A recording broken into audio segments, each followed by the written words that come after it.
Boker Tov, il est 8h, heure de Jérusalem, 7h, heure de Paris. C'est l'heure du premier journal d'information ce matin sur Studio Kalita, relayé sur les ondes de Radio J à Paris.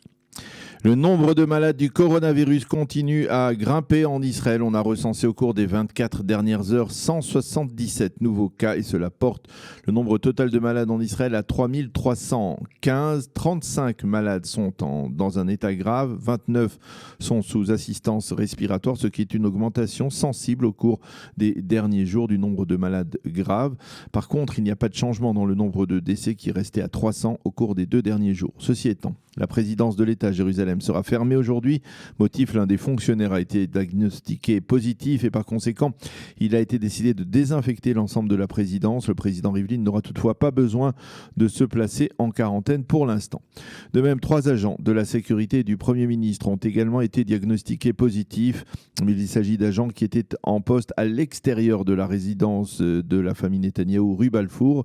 Et par conséquent, ils n'étaient pas en contact direct avec le Premier ministre. Enfin, 182 soldats ont été placés en quarantaine après que 2 soldates aient été diagnostiqués comme positives. Il s'agit de soldats qui participent à un cours de formation dans la grande base de Tsahal dans le Negev. Le porte-parole de Tsahal a souligné que les soldates étaient asymptomatiques et que ce n'est qu'après avoir subi un test que l'on a pu constater qu'elles étaient positives. Au total, plus d'1 millier de soldats de Tsahal sont actuellement en quarantaine. Quant au professeur Itamar Gruto, qui est le vice-directeur général du ministère de la Santé, il a envoyé vendredi une lettre à son supérieur direct, Moshe Bar Simantov, qui est en passe de terminer son mandat de directeur général de la santé publique. Dans cette lettre, il explique les raisons qui l'ont conduit à autoriser l'entrée en Israël du milliardaire israélien Teddy Sagi. Sagi a été malade, il a été guéri du virus et donc il n'était pas nécessaire pour lui de rester en quarantaine, a écrit le professeur Gruto, qui a tout de même présenté ses excuses s'il avait fauté ou s'il s'était mal comporté. Le projet de souveraineté israélienne sur la vallée du Jourdain et sur une partie des implantations en Judée et Samarie, on en parle beaucoup au sein de la défense nationale en Israël.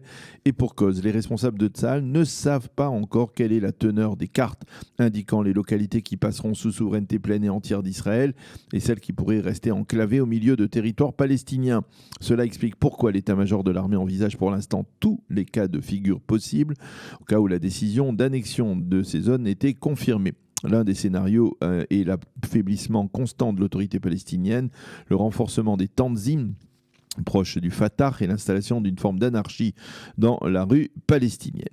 Selon une source militaire haut placée, si la décision d'instaurer la souveraineté devait être confirmée, alors il faudra à l'armée plusieurs semaines pour préparer le terrain et déployer les forces nécessaires afin d'éviter des émeutes graves. C'est pourquoi on ne pense pas dans Tsahal que la démarche débutera le 1er juillet, comme cela est mentionné dans l'accord de coalition entre le Likoud et Bleu-Blanc.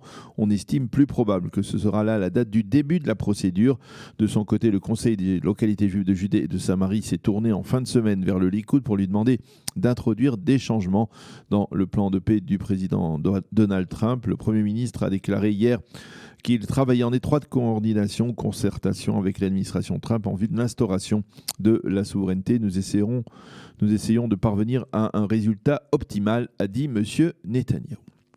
Et puis, en attendant le plan d'annexion, le gouvernement israélien devrait voter aujourd'hui en faveur de la création de Ramat Trump, le nouveau village du plateau du Golan qui portera le nom du président américain qui a reconnu l'annexion de cette région il y a un an, très exactement le 14 juin 2019. Le Premier ministre par alternance et ministre de la Défense Benny Gantz a salué le geste du soldat israélien qui s'est hier dressé à Hebron et a protégé un jeune Palestinien qui s'était fait agresser par une bande de jeunes juifs.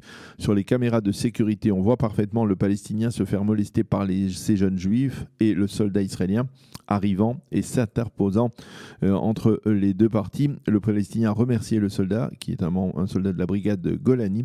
Il m'a sauvé la vie, a-t-il affirmé. À Yafo, dans le sud de Tel Aviv, les émeutes se sont poursuivies ces derniers jours, mais de manière différente, puisque la ville a été le théâtre de plusieurs incendies de voitures privées.